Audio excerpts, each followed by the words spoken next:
നമ്മളെ കോഴിക്കോട് മുക്കം അഗസ്തിമുഴി ജംഗ്ഷനിൽ ഇന്ന് സംഭവിച്ചൊരു കാര്യമാണിത്. കോഴിക്കോട് നിന്നൊരു ബസ്സാണ്.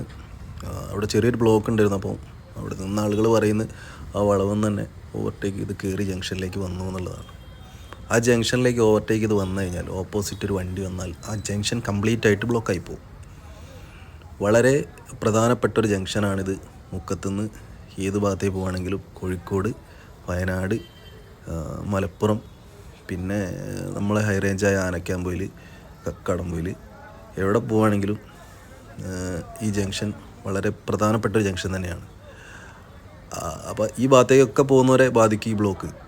ഈ ഒരൊറ്റ ബ്ലോക്ക് വരാൻ കാരണം ഈ ഒരു ബസ്സുമാണ്. നമ്മളെല്ലാവരും യാത്ര ചെയ്യുന്നവരാണ്, ഡ്രൈവ് ചെയ്യുന്നവരാണ്, വണ്ടി പണിയെടുക്കുന്നവരാണ്.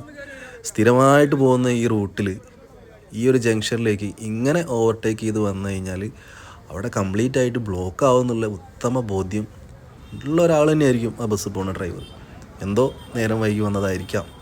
അപ്പോൾ നോർമലി കയറുന്ന പോലെ ഓവർടേക്ക് ചെയ്ത് വന്ന് കയറിയിട്ട് ലെഫ്റ്റിലേക്ക് അടുപ്പിക്കാൻ നോക്കിയിട്ട് നടന്നുണ്ടാവില്ല, സ്വാഭാവികം. പക്ഷേ ഇതുകൊണ്ട് ഈ ഒരൊറ്റ വരവ് കൊണ്ട് എത്ര ആൾക്കാർക്ക് ബുദ്ധിമുട്ടായി എന്നറിയോ? അപ്പോൾ എല്ലാവരും ശ്രദ്ധിക്കുക. ഇതിൽ കൂടുതലൊന്നും പറയാനില്ല.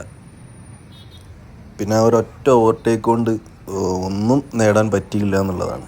പിന്നെയും ടൈം പോയി. കുറച്ച് നേരം വെയിറ്റ് ചെയ്തിരുന്നെങ്കിൽ ഇത്രയും ടൈം വേസ്റ്റ് ആവില്ലായിരുന്നു.